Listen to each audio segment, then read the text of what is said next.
Let me give you a Christmas, a moment we'll fill with love and joy. So beautiful, kissing on a mistletoe, baby, with you.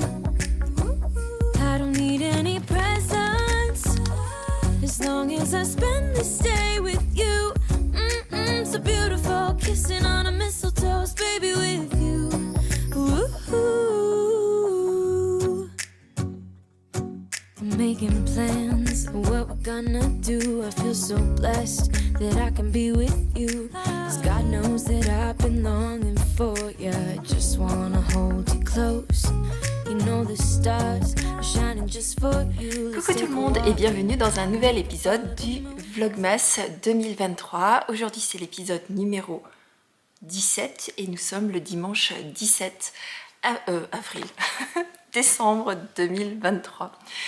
Aujourd'hui je vous accueille avec un objet terminé puisque j'ai enfin terminé j'ai reterminé mon Rokiti de Tanis Lavallée que j'avais tricoté il y a déjà quelques semaines, voire peut-être quelques mois, sur lequel j'avais un col que j'avais tricoté en côte et qui ne me convenait pas puisqu'il resserrait de trop mon encolure, et donc j'avais dit que je allais le détricoter et que j'allais refaire un I-cord. Et comme toujours quand il s'agit de reprendre quelque chose qui est terminé, j'ai l'habitude de procrastiner. Et donc hier, je me suis prise par la main et donc j'ai fait tout l'i-cord de cette encolure. Donc je suis hyper contente de ce modèle. Donc c'est un modèle à manches courtes, qui tient bien chaud, que je porte avec un gilet aujourd'hui puisqu'on est en hiver, et je l'ai tricoté dans deux laines de chez Arco Iris Yarn. Le premier qui est le coloris comme ça varié avec du bleu et du jaune et tout ça, c'était le coloris Dothraki de la box Lane of Throne Dothraki, coloris Dothraki, et le deuxième qui est un mohair que j'ai tenu en double, qui est un mohair non teint aussi de chez Arco Iris Yarn. Et donc j'ai fait quelques petites côtes sur les manches et au niveau de l'encolure un petit I-cord, voilà, avec un fil tenu en double. Alors comme d'habitude, je viens vous voir, là il est beaucoup plus tard que ce que je viens vous voir d'habitude, là il est 10h30, je m'apprête tout à l'heure à aller m'asseoir devant un podcast et regarder comme tous les dimanches matins les vlogs de l'eau demoiselle, tout en tricotant. Je me suis prévu un petit programme de tricot. Alors, mais avant, il y a des urgences et des priorités. Et les urgences et les priorités, c'est d'ouvrir avec vous ces petits calendriers de l'Avent au fil d'Horus et de un fil de laine. Donc je sais d'office qu'un fil de laine, c'est un écheveau de 50 grammes, et donc je suis extrêmement curieuse de savoir dans quel type de coloris elle va nous emmener cette fois-ci. Mais une fois n'est pas coutume, je commence par le mini de chez Au fil d'Horus, avec lequel j'ai beaucoup joué hier. J'ai joué avec ses coloris, j'ai fait des familles, des groupes, j'ai mélangé et tout, et je vous en parlerai un petit peu plus tard dans la journée. Là maintenant je veux voir, parce que j'ai un projet en tête, et pour ce projet il me faut 12 mini qui soient assortis, ou en tout cas qui aillent ensemble. Et j'ai vraiment hâte de voir ce que je vais finir par découvrir dans les 7 derniers jours du calendrier Au fil d'Horus, pour savoir si je choisis 12 mini dans son calendrier. Et donc dans ce cas-là, ce sera un ouvrage spécial pour le calendrier, ou si je mélange et je vais chercher dans mon stash quelques coloris pour complémenter ces couleurs. Et je vous en parle un peu plus tard dans la journée. Allez, on ouvre pour voir ce qu'on a aujourd'hui. Dernier jour, on avait eu d'autres coloris. Alors... Oh, ça c'est joli aussi. Alors, c'est beaucoup moins coloré. Oh, c'est joli aussi celui-là. C'est beaucoup moins coloré que ce que j'ai eu au début. Mais alors, qu'est-ce qu'il est doux et très agréable celui-ci. Alors, vous le voyez peut-être pas à l'écran, mais il a des sous-tons de bleu. Et vous le voyez certainement pas à l'écran. Et il y a... c'est pas du... Enfin, je sais même pas comment le décrire. Donc, c'est une base de beige quasiment grège sur lequel on retrouve des petites nuances de marron. Et alors du coup, peut-être que ça va me faire changer d'avis sur le marron que j'avais reçu et qui m'avait un peu, pas déçu, mais qui était moins dans ma zone de confort. Parce que là, clairement, il y a aussi un effet de paire qui peut être associé. Et donc on retrouve à certains endroits des petites touches de bleu, mais vous ne les voyez pas à l'écran, je pense. En tout cas, moi, je ne les vois pas dans mon retour caméra. Mais c'est très joli et alors je me rends compte en fait que j'aime les mini quand ils sont variés. C'est plus difficile à assortir dans un projet, mais je les aime beaucoup quand ils sont variés. Alors définitivement celui-ci n'ira pas dans le projet que j'ai pensé parce que je veux vraiment amener de la couleur et des peps et pour répondre à un challenge qui m'a été lancé par une Christelle qui s'appelle Au fil des aiguilles. Je t'embrasse puisque je sais que tu passes par là et qui m'a lancé le défi de tricoter de la couleur avec un projet qui s'appelle Westerby, dont je vous avais parlé lorsqu'on a fait le point sur mon stash, qui est un pull full jacquard dans lequel il faut jouer avec la couleur. Et donc j'ai accepté ce défi. Défi que je vais relever tout de suite lors du 1er janvier, puisque ce sera mon caston de l'année, et je vous en reparlerai à ce moment-là. Donc je reviens, parce que j'entends ma famille qui arrive, je reviens vous ouvrir la suite tout à l'heure. Et voilà. Maintenant, je peux ouvrir avec vous le deuxième. Alors, c'est toujours la même chose, hein, quand on est en week-end, on a la famille qui vit autour de nous. Et comme j'ai l'habitude d'enregistrer le podcast dans mon salon, enfin dans mon séjour, je ne peux pas non plus envahir ma vie familiale en leur disant restez à l'écart, maman tourne. Bon, allez, on ouvre ensemble le deuxième et puis après, je vous parle projet tricot.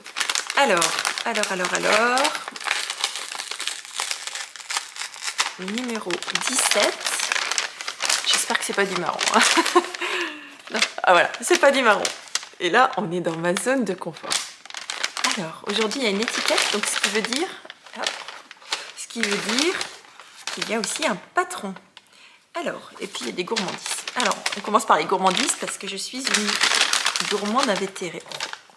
Oh Christelle, de rêver sa vie en couleur. Si tu es là, va-t'en, parce que je sais que c'est ton péché mignon. Aujourd'hui, il y a un daim dans le calendrier de l'Avent de Cindy. Donc, je vais me le mettre avec mon café devant le podcast de Lauriane. Et je vous montre le coloris d'aujourd'hui. Alors là, on est 100% dans ma zone de confort, mais on est aussi dans la zone de confort de mon mari et de mon fils. Alors, il va falloir que je me batte, là pour le coup. Regardez cette beauté. J'adore la couleur. On est dans le bleu, vous savez que moi j'aime beaucoup le bleu, j'aime le rose, j'aime bien...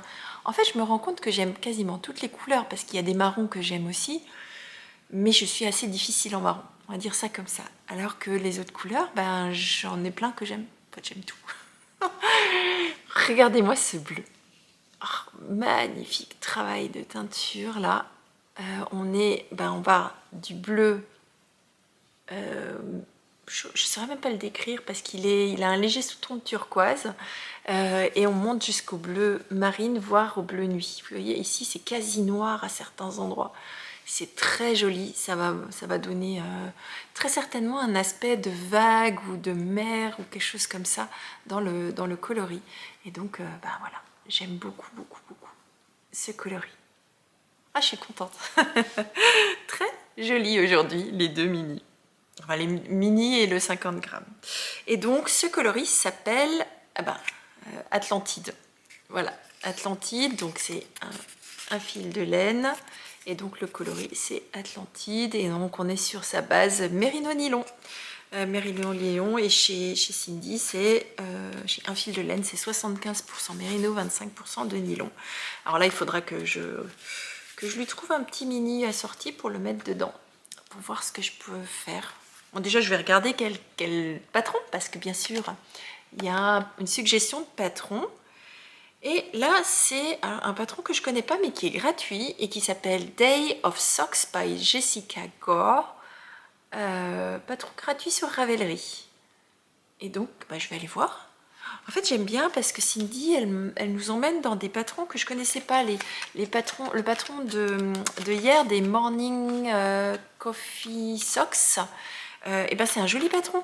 que j'aime beaucoup, alors c'est un patron de socket, mais que j'aime beaucoup, alors que je ne verrai pas forcément dans le coloris qu'elle nous a fourni, parce que tout simplement ce marron je le verrai ailleurs, on va dire ça comme ça, mais j'aime bien le coloris qu'elle nous a proposé. Donc voilà, j'ai mis ça de nouveau avec l'étiquette, avec les chevaux, et ben, ça va rejoindre mon stash.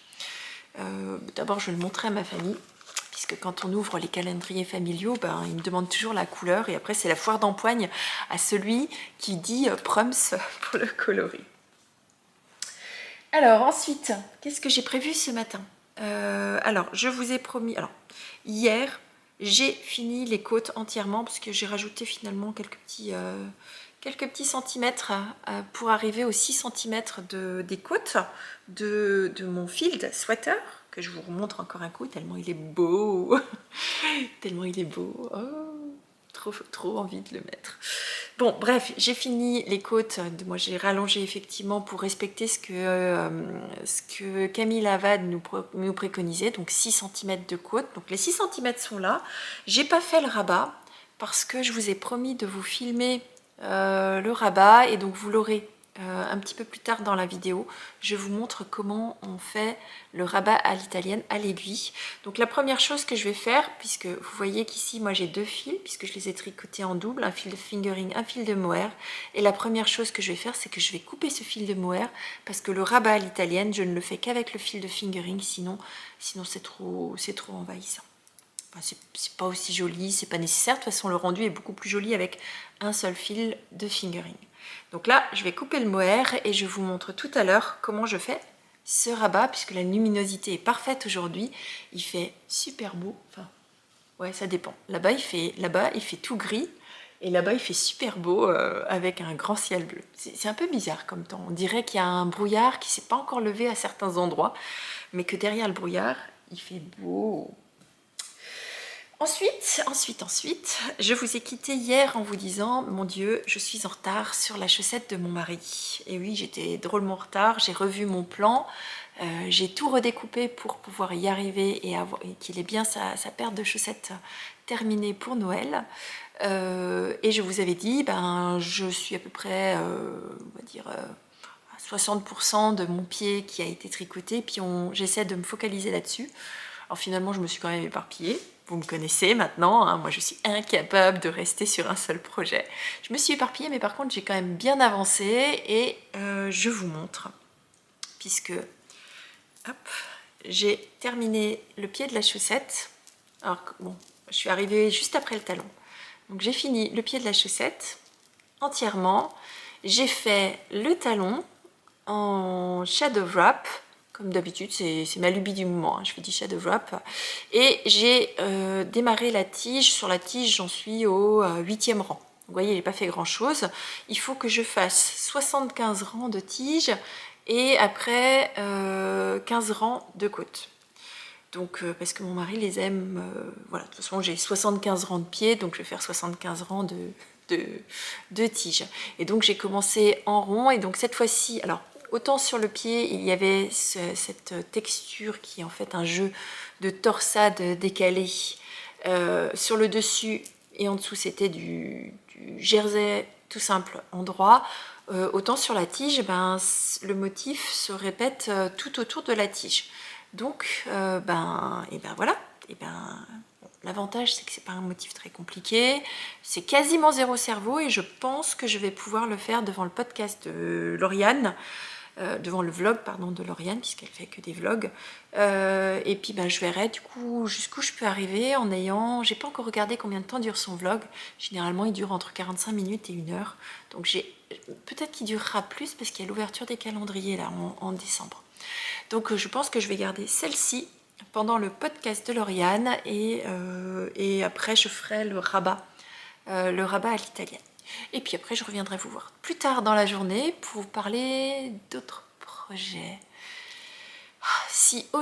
En fait, il faudrait, selon mes plans, que j'ai terminé la tige et les côtes pour demain soir.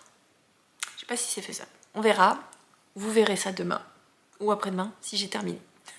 Bon, allez, je vous laisse. Je vous dis à tout à l'heure. Je file voir le podcast et je reviens tout à l'heure. Allez, tout à l'heure. Alors, comme promis, je viens vous voir pour vous montrer comment moi je réalise la version du rabat à l'italienne, en tout cas comment moi je la fais. Je ne sais pas si c'est la version académique ou pas, en tout cas c'est comme ça que je le fais. Donc c'est un rabat qui se pratique sur des côtes, généralement des côtes 1-1. Et moi je viens de terminer mon rang, donc comme vous pouvez le voir, j'ai terminé mon rang par une maille en vert. J'ai gardé en termes de fil 3 fois la circonférence que je dois rabattre.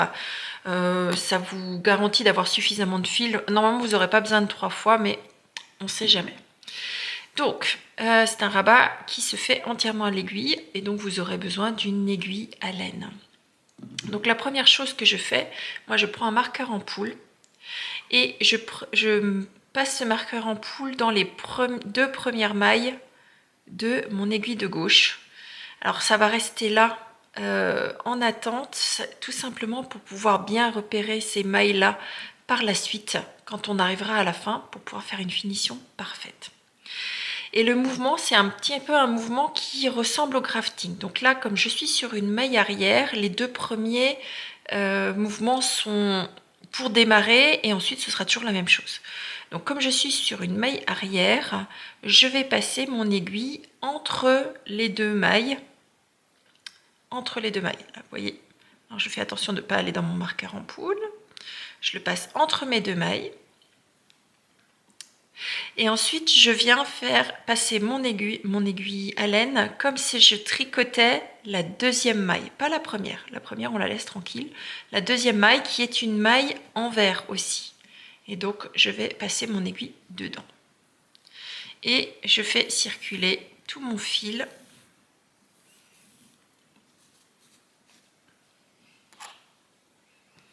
Alors au début, c'est un peu pénible parce qu'il y a beaucoup de fils et puis au fur et à mesure, ce sera plus facile. Donc une fois que j'ai fait passer mon fil, je m'assure qu'il y ait suffisamment de laine. Donc je tire légèrement pour garder une bonne élasticité.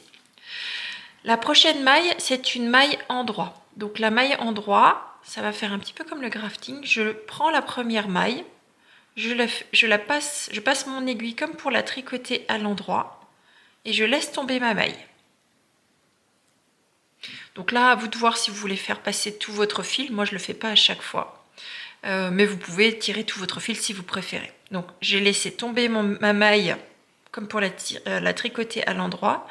Et là, je vais venir chercher la 2e maille, la maille suivante à l'endroit. Et je vais faire comme si je la tricotais à l'envers. Donc, je vais passer mon aiguille comme si je tricotais à l'envers.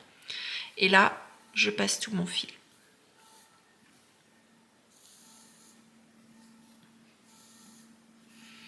Donc vous remarquerez que je mets mes pouces ici, à l'endroit où il y a la maille.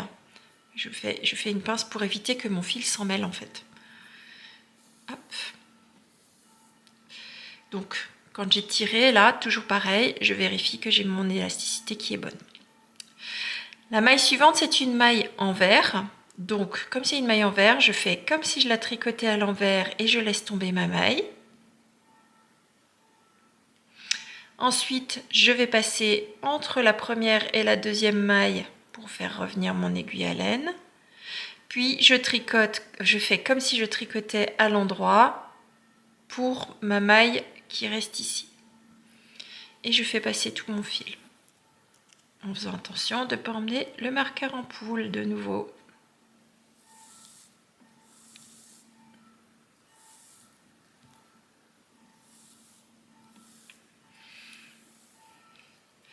Donc ensuite, on va répéter ce geste-là jusqu'à arriver à la fin. Donc là, je vous le remontre une dernière fois. On est sur une maille endroit. Donc je passe mon aiguille à laine comme si je tricotais à l'endroit. Je laisse tomber. Puis je passe comme si je tricotais à l'envers dans ma prochaine maille endroit, qui est la 2e. Et je fais passer tout mon fil. Hop.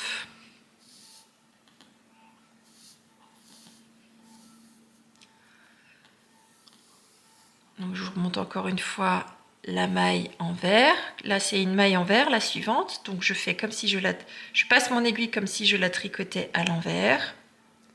Je laisse tomber. Puis, je passe mon aiguille à laine entre les deux premières mailles. Et je repasse mon aiguille à laine dans la maille en vert, donc dans la deuxième maille, comme si je voulais la tricoter à l'endroit. Et je tire mon fil. Donc là, pour toute la circonférence de pull, j'en ai pour un petit moment. Et je reviens vous voir quand j'arrive à la fin, ici, pour vous montrer le geste. Tout basiquement, hein, on les a mis sur un marqueur en poule pour nous permettre de faire le dernier croisement en récupérant les bons fils. Parce que sinon, on ne sait jamais lesquels sont là. Donc moi, je vais faire tout mon rabat et je vous retrouve tout à l'heure pour vous montrer l'étape de finition. À tout à l'heure. Alors, je vous retrouve lorsqu'il vous reste uniquement 2 mailles sur votre aiguille de gauche. Et donc, je vous montre le dernier geste pour pouvoir finaliser votre tour et que ce soit joli comme finition. Donc, là, c'est une maille en droit. Donc, comme c'est une maille en droit, je vais faire comme la dernière fois. Je fais comme si je la tricotais à l'endroit. Et je viens récupérer la maille suivante qui est dans mon anneau marqueur. Et la première maille, je fais comme si je la tricotais à l'envers. Ensuite, il ne me reste plus qu'une maille en vert sur mon aiguille.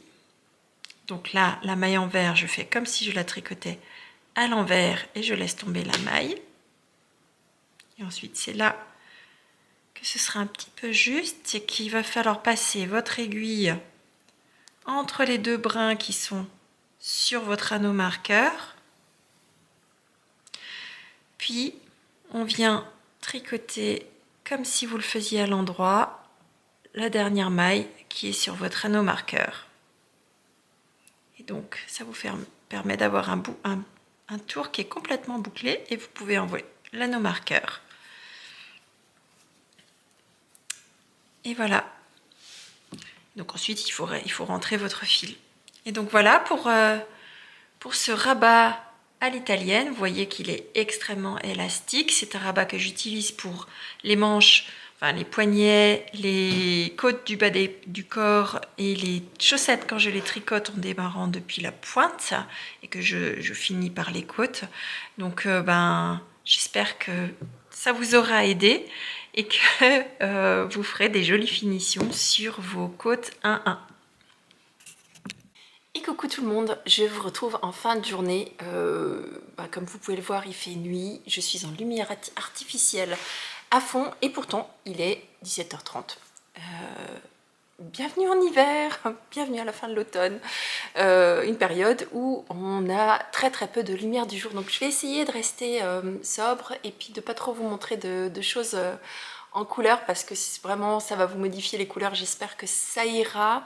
En tout cas, j'ai pas trop le choix parce que si je vous mets pas de lumière artificielle, mon appareil photo, enfin ma caméra ne veut pas faire le focus et vous aurez des images floues.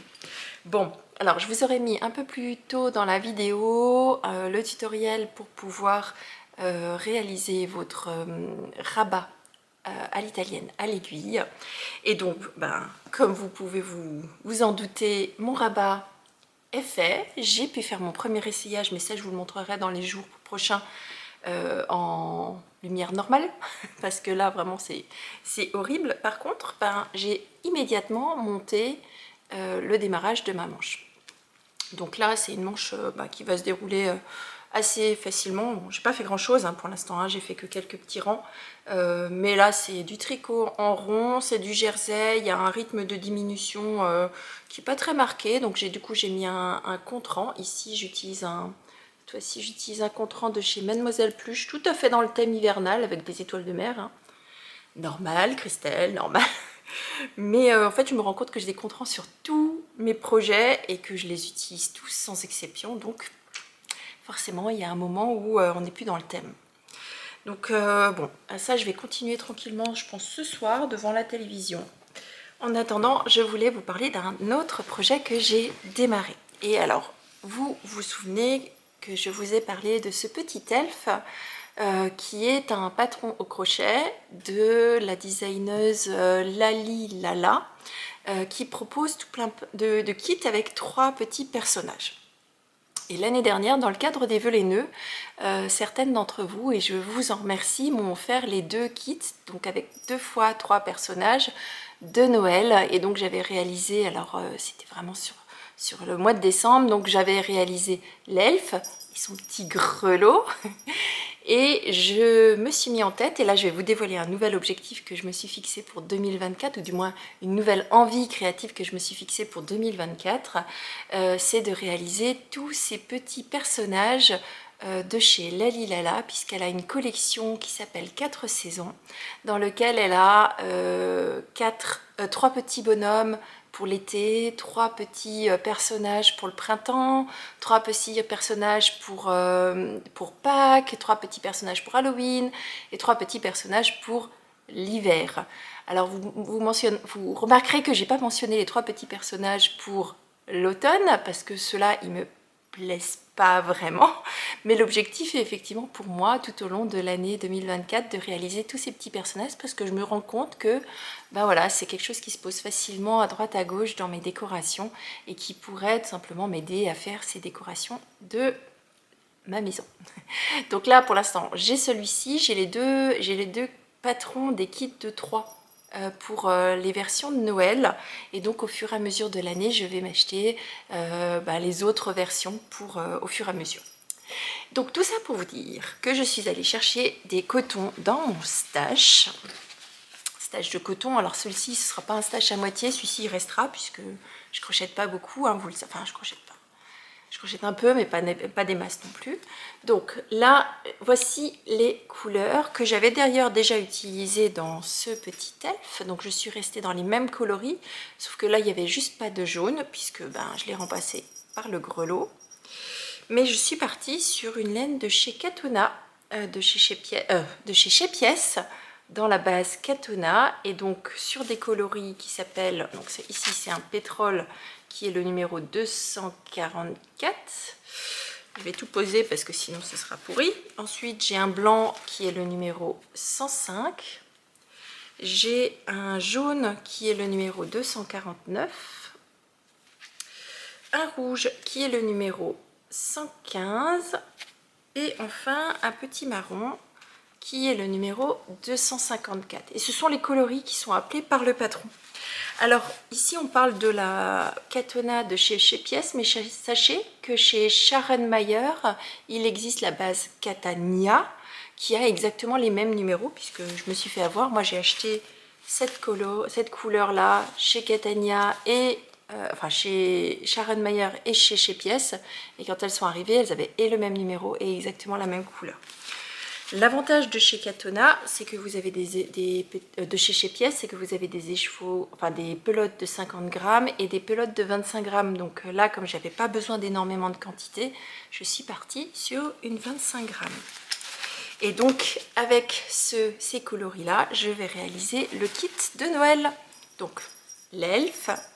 Et j'ai démarré le deuxième qui est un poinsettia. Alors pour l'instant il ne ressemble pas à un poinsettia, il ressemble à une molaire comme dirait ma fille, où j'ai les 2 petites jambes qui ont été réalisées dans ce coloris là. Ensuite le corps avec des petits yeux de sécurité, mais à la rigueur moi j'aurais pas besoin de yeux de sécurité, mais je trouvais que c'était important qu'il ait un petit visage, au même titre que celui-ci, parce que je les trouve bien rigolos.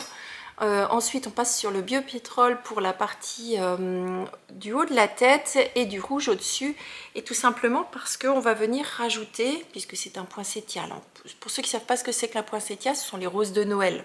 Ce sont des grandes fleurs où les feuilles sont vertes en dessous et au dessus ce sont des feuilles rouges généralement. Et donc là je suis en train de réaliser les feuilles qui vont venir se coudre tout autour. Donc là, il y a un jeu de 5 feuilles vertes. Et ensuite, au-dessus, ici, il y aura ces mêmes feuilles en plus petit. Et ces feuilles-là, je vais les réaliser ensuite en rouge. Et viendront se mettre au-dessus les petites étamines, enfin des petites boules jaunes qui représenteront le pistil de la fleur. Donc voilà, c'est pas super long à faire. Moi qui suis très lente, très lente au crochet, ça me prendra un certain temps et c'est pour ça que c'est un projet que je vais réaliser tout au long de 2024. J'aimerais beaucoup avoir tous ces petits personnages en fin d'année pour varier ma décoration au fur et à mesure. Donc voilà, vous en verrez au fur et à mesure de cette année. Je vous dévoile au fur et à mesure mes objectifs, enfin du moins mes envies créatives que j'ai envie de réaliser sur 2024. Donc voilà, je vais pas vous montrer beaucoup plus de choses parce que vraiment la luminosité est vraiment pas bonne du tout, vous le voyez, hein, ça fait des ombres sur mon visage, c'est pas beau, j'ai essayé de mettre des lumières un peu partout, mais c'est quand même pas beau. J'ai dû carrément changer de spot de tournage parce que c'était trop désagréable, mais ça me fait, voilà, regarde tout fatigué avec des cernes, bon bref. Bon, tout ça pour vous dire que je vous laisse pour aujourd'hui. Je vous retrouve demain matin avec plaisir. En tout cas pour moi, je commence demain une semaine de vacances officielles où je suis seule, en tout cas pour demain. Je vous raconterai le plus au fur et à mesure. Et donc je vais pouvoir me laisser aller à toutes mes envies créatives tout en préparant notre voyage en Laponie. J'en profite aussi pour dire à toutes celles et ceux qui m'ont envoyé des messages pour savoir si mon histoire de pompe à chaleur était résolue. Oui, ça y est, après 3 semaines et demie de panne de chauffage. Alors, certaines d'entre vous m'ont dit, on a l'impression que tu as moins froid. Oui, j'avais moins froid parce qu'on avait un chauffage de secours qui nous permettait de chauffer notre pièce à vivre. On n'avait pas de chauffage dans les chambres, mais on n'avait pas non plus aussi froid que quand il a fait -8, -9, -10 à l'extérieur. Donc voilà, ça y est, ça devrait être un problème résolu. Je vais toucher du bois pour que ce soit résolu à long terme. En tout cas, voilà, ils sont partis hier soir, il était 21h et ils ont dit qu'ils ne partaient pas avant que ça fonctionne. Et donc ça a l'air de fonctionner. Donc c'est cool. Bon allez, cette fois-ci je vous laisse, je vous retrouve demain pour parler tricot, crochet et très certainement couture puisque je serai toute seule et donc je peux aller me perdre dans mon atelier créatif. Allez, sur ce, je vous dis bonne journée, créez bien, profitez de cette période de l'Avent. Bisous, bye bye.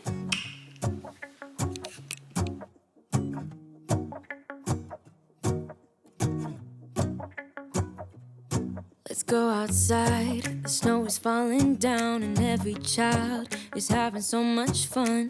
The snowman is twice the size as me with a smile as quirky as mine. We're holding hands to keep each other warm while we stand and watch a choir performing all the Christmas songs that we love. Yeah, all the Christmas songs that we love.